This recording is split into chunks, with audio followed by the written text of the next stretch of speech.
Middle east में चल रहे वॉर के बीच अब प्रधानमंत्री नरेंद्र मोदी ने देश की जनता से बड़ी अपील करी है। प्रधानमंत्री ने कहा है कि देश की जनता को अगले 1 साल तक सोना खरीदने पर थोड़ा सा जो हाथ है वो टाइट करना होगा। और इसके साथ ही साथ प्रधानमंत्री नरेंद्र मोदी ने यह भी कहा है कि जिस तरीके से तेल की कीमतें बेतहाशा बढ़ रही हैं, ऐसे में लोगों को कहीं ना कहीं वर्चुअल कॉन्फ्रेंसिंग या फिर वर्क फ्रॉम होम का सहारा लेना चाहिए। इसी को लेकर देश की जनता क्या कुछ सोचती है, हम आए हैं सीधे दिल्ली के दिल यानी कि बाराखंबा पर और लोगों से राय जानेंगे कि उनका क्या कुछ कहना है।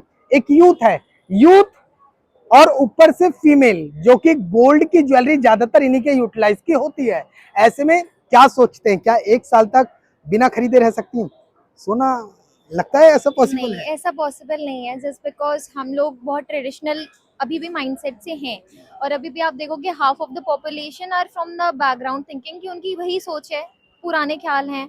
और हर जगह सोने को बहुत प्रेफरेंस दिया जाता है, इवन डायमंड से भी ज़्यादा प्रेफरेंस सोने को है आज के टाइम पे। इवन हर मैरिजेस में भी यही होता है कि हमारे में एक्सचेंज होती है, सब दुल्हन को भी वही दिया जाता है। ये तो पॉसिबल ही नहीं है कि हम लोग गोल्ड का एक्सचेंज ना करें और गोल्ड नहीं खरीद सकते। और हर एक मैरिज छोड़ दो, आप हर एक ओकेशन ले लो, सारे ओकेशन में गोल्ड को ऐसा माना जाता है कि वो एक अच्छा, एक बोलते हैं ना एक्सचेंज होता है कि मतलब शुभ माना शुभ जाता माना है। जाता है, बिल्कुल। तो हमारे में हमें तो नहीं लगता कि ये चीज़ हो सकती है, स्पेशली ब्राह्मण और इन लोगों में भी बहुत ज़्यादा ही ये चीज़ फेमस है। और बीइंग फ्रॉम अ फैमिली जो ब्राह्मण फैमिली है, तो ये बहुत इम्पॉसिबल है। ये तो प्रायोरिटी बेसिस पे हर हर एक चीज़ पे सोना लगता है। आप चाहे बुरा काम भी देख लो, चाहे अच्छा काम भी देख लो, उससे हर चीज़ में सोना जाना ही जाना है। ठीक है, आम जनता से मोदी जी ने तो बात कन्वे कर दी। क्या मोदी जी से कोई मैसेज कन्वे करना अगर आपको हो तो क्या कहेंगे कि किस तरीके से उनके इस स्टेटमेंट को देखते हैं? ये स्टेटमेंट ये बेहतर रहेगा कि पहले अगर कुछ चीज़ें आप लोग अप्लाई करो, फिर जनता से कुछ उम्मीद करो, क्योंकि जनता तो आपको पहले देखती है। कुछ भी अगर वो उसका नेता करेगा तो वो देखती है। तो वी थिंक कि पहले आप अपने प्रोसेस में लाओ चीज़ें, जो भी वो उन्होंने बोली है कि आप ट्रांसपोर्टेशन यूज़ करो और ये सब चीज़ें यूज़ करो, कारपूलिंग यूज़ करो, तो पहले वो अगर लाएं तो फिर वी यूज़ की मतलब हम लोग भी उनको देख के चीज़ें करेंगे। तो अभी वो जो उम्मीद रख रहे हैं जायज़ है, ठीक है, पहले पर वो कर लें तो हम लोग करेंगे ज़रूर से। मतलब आपका ये कहना है कि जिस तरीके से कोई मंत्री है, कैबिनेट मंत्री है, पूरा अमला लेके चलता है, लाव लश्कर अब लेके उनकी चलता है। सारी चीज़ें रुक जाती हैं। और मतलब आप देखोगे ना, एटलीस्ट 10 से 12 गाड़ियाँ उन्हीं की लगातार चलती रहती हैं। फिर वो भी तो कम यूज़ कर सकते हैं ना, और वो भी तो ट्रैफिक रोक सकते हैं। वो भी ट्रैफिक रोक देते हैं, कुछ भी कर देते हैं। वो उनकी मर्जियाँ चल रही हैं, तो फिर हमारी मर्जियाँ क्यों नहीं चल सकती हैं? वो कुछ और बेटर अल्टरनेटिव से आएँ। वो हमारे साइड से क्यों चाह रहे हैं सारे कॉर्पोरेशन?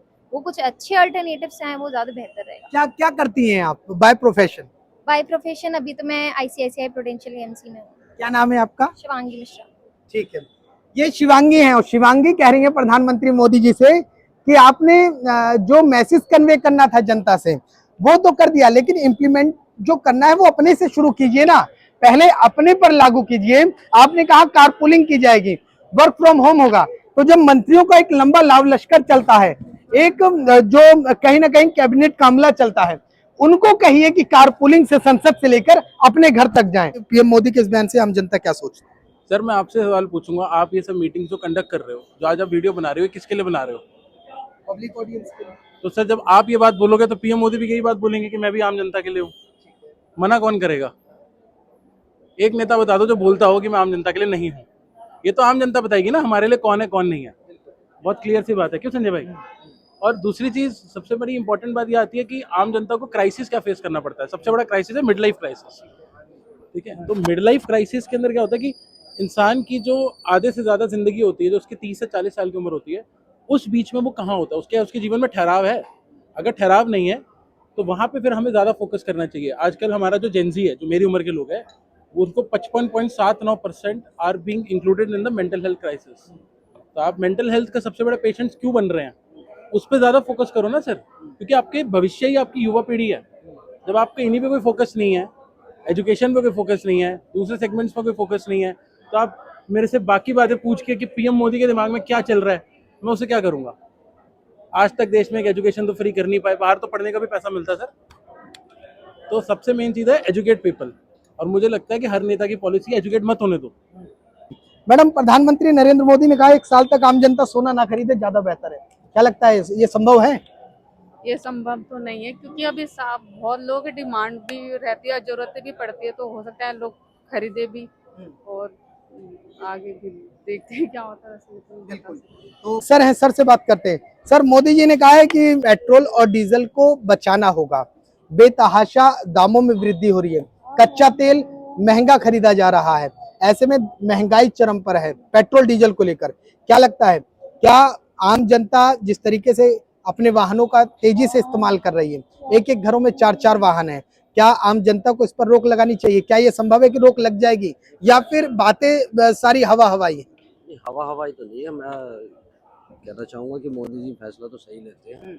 बाकी ये उससे बचत तो होगी, पेट्रोल डीजल की भी उस पर रोक लगेगी तो आदमी उससे उभरेगा। और क्या। भैया क्या करते हैं, काम करते हैं? जी, मैं ड्राइवर हूँ। अच्छा। मैं भी व्हीकल चलाता हूँ। अच्छा। मेरी भी प्राइवेट जॉब है। हमने भी आज सुबह सुना है, देखा है कि हमारे मोदी जी के क्या कुछ ओला उबर चलाते हैं? नहीं जी, प्राइवेट। अच्छा, अपना प्राइवेट का काम है। सर, मैं लेकिन क्या आपको, देखिए अब यही बात आ गई। पहले तो मोदी जी ने कहा है कि पेट्रोल और डीजल सेव करना होगा। दूसरी चीज, मोदी जी ने कहा है कि देश की युवाओं और देश की जनता को work from home, virtual meeting, virtual conference करनी होगी। क्या इसका असर जो देश के प्राइवेट चालक हैं उनके ऊपर नहीं पड़ेगा? बहुत ज्यादा प्रभाव पड़ेगा सर। जैसे मान लीजिए हमारा काम है अब ड्राइवर का, हम ड्राइविंग करते हैं, लेके आते हैं, अपने सर को छोड़ देते हैं, अब यहाँ बैठे रहते हैं। जब उनका ऑफ टाइम होगा, जैसे उनकी छुट्टी होगी, हम लेके चल देंगे। मान लीजिए मोदी जी ने कहा वर्क फ्रॉम होम, घर बैठ के काम करिए। तो मेरा कहना ये है मोदी जी से कि सर मान लीजिए हमारे साहब जिनकी मैं गाड़ी चला रहा हूँ वो तो वर्क फ्रॉम होम कर लेंगे, वो है सीए। हम प्राइवेट नौकरी वाले ड्राइवर लोग कहाँ जाएंगे? हम कौन सा घर में काम कर लेंगे? साहब तो घर में रहेंगे तो हम कहाँ से रहेंगे? तो इसका मतलब ये हम ड्राइवरों के लिए एक तरह से मुश्किल की घड़ी आ गई है। मैं तो मोदी जी से ये कहना चाहता हूँ कि आप एक बहुत होनहार माने जाने, बहुत देश के यशस्वी प्रधानमंत्री हो, तो आपको एक ऐसा भी वो चला देना चाहिए एजेंडा कि भैया ना इससे ड्राइवरों को दिक्कत हो, ना उनको भी दिक्कत हो। तो मेरा कहना है कि मोदी जी जो भी आप फैसला ले रहे हैं हित में लीजिए, एक हित में ना जाके आप दो के हित में रहिए। ठीक है। देखिए, ये देश के वो ड्राइवर हैं जो सड़कों पर चलते हैं, वो कह रहे हैं कि वर्क फ्रॉम होम अगर लागू होगा तो कहीं ना कहीं हम जैसे तमाम ड्राइवरों पर आर्थिक संकट खड़ा हो जाएगा। सर, पीएम मोदी ने कहा है कि अगले 1 साल तक सोना खरीदने पर रोक लगनी चाहिए, क्योंकि जिस तरीके से जो विदेशी मुद्रा भंडार है वो कहीं ना कहीं जो जियो पॉलिटिकल लेवल पर जो डॉलर है वो बढ़ता जाएगा और रुपया गिरता जाएगा। तो इसलिए देश हित में सोना खरीदने पर रोक लगे, और पेट्रोल और डीजल, लगातार कच्चा तेल महंगा मिल रहा है, लोगों को कम उपयोग करना चाहिए। किस नजरिए से देखते हैं? ये तो सही है, ये तो हकीकत ही है। ये जो हम पेट्रोल और डीजल में कटौती करेंगे तो हमारे लिए फायदेमंद है ना, देश के लिए फायदेमंद है। आज गोल्ड 1.5 लाख के ऊपर ही समथिंग है। कितना, एक 10 सिक्के के बराबर है वो। जी, हम 1.5 लाख में कुछ और बिजनेस या और कुछ समस्याएं हल कर सकते हैं अपने घर। गोल्ड खरीदने कोई जरूरी नहीं है, ये भी हकीकत है कि उसको पाउंड। लेकिन अगर किसी के घर में शादी है, किसी की बेटी की, किसी की बहन की, और बिना गोल्ड की कैसे शादी हो जाएगी? क्या ये सनातन धर्म में संभव है? नहीं, संभव नहीं है। कुछ न कुछ तो बनाना ही पड़ेगा। क्या आर्टिफिशियल का उपयोग करना पड़ेगा? क्या आर्टिफिशियल? आर्टिफिशियल तो ये है कि आर्टिफिशियल के लिए तो फिर उसमें क्या है ना कि जो बाजार भी से जाइए, सदर से खरीद लाइए और दे दीजिए। फिर क्या तो उसमें तो फिर आदमी की वो बेइज्जती वाली और एक वो बात हो जाती है कि इसने आर्टिफिशियल दिया अपनी लड़की को, दिया या अपने ज्वाइं को या लड़के तो को। विकल्प क्या हो सकता है? कोई विकल्प हो सकता है? विकल्प यह है कि उससे कटौती की जाए, कम दिया जाए। जो ज्यादा 2-4 लाख के दे तो वो मिनिमम मैक्सिमम दें उसको। बिल्कुल। ठीक है नहीं? अभी मैं कुछ लोगों से बात कर रहा था तो लोग कह रहे थे कि सरकार तो अपना आदेश सुना देती है, लेकिन पिस्ता आम आदमी है। सरकार अपने पे लागू क्यों नहीं करती? ये जो कैबिनेट मंत्री का मंत्रालय का अमला चलता है, 10-10 गाड़ियां पीछे चलती हैं, क्या सबसे पहले शुरुआत यहीं से नहीं होनी चाहिए कि गाड़ियों में कटौती हो जाए, संसद से कारपूलिंग की जाए? किसी रिपोर्टर ने पूछा था नितिन गडकरी से कि तुम टोल देते हो छोटे से छोटे कर्मचारी के लिए, और जो वीआईपी लोग हैं सभी टोल फ्री होता है। एक बार क्वेश्चन किया था उसके लिए, उसने कहा जी ये मेरे हाथ में नहीं है। ठीक है, ये पहले से प्रभाव इसका चला आ रहा करके। तो ये कुछ चीजें ऐसी होती है, उनको भी लगाम लगनी चाहिए। 15-15, 20 गाड़ियां जा रही है, उनके पीछे जा रहे, एक बंदा जा रहा है। ठीक है ना, ये तो फिर उसको अपने मौत से डर है। है ना, इतना हुआ है, लेकिन हम लोग तो खुले ही घूम रहे हैं, इसमें कोई दिक्कत नहीं। मतलब वीआईपी कल्चर खत्म नहीं हो रहा है, खत्म सारी करनी चाहिए इसको, खत्म कर देनी चाहिए। ये लाल बत्ती का सिस्टम खत्म किया ना, ये वीआईपी कल्चर भी खत्म करनी चाहिए मेरे हिसाब से। बाकी पब्लिक, ठीक है। ये देश की आम जनता है, आम जनता के अपने अपने ओपिनियन है। कोई कहता है कि सोना पर रोक लगाना बेहद मुश्किल हो जाएगा, क्योंकि हर सनातन धर्म में हर घड़ी हर कामों में सोने का उपयोग होता है, इस लिहाज से सोने पर रोक लगना बहुत ना के बराबर है। कई लोग ये भी कहते नजर आए हैं कि जिस तरीके से गाड़ी का अनुपयोग होता है, दुरुपयोग होता है, वो उस पर लगाम लगनी चाहिए। कहीं ना कहीं पेट्रोल का यकीनन बहुत ज्यादा खपत होती है, बेवजह की खपत होती है, और उस पर रोक लगेगी तो कहीं ना कहीं ये भी एक देश हित में है। और जिस तरीके से विदेशी मुद्रा भंडार की बात हो रही है, वो कहीं ना कहीं देश की पूंजी देश में रहेगी और कहीं ना कहीं देश मजबूत होता नजर आएगा। दिल्ली से कैमरामैन राकेश के साथ मैं राहुल शुक्ला, नमन सर।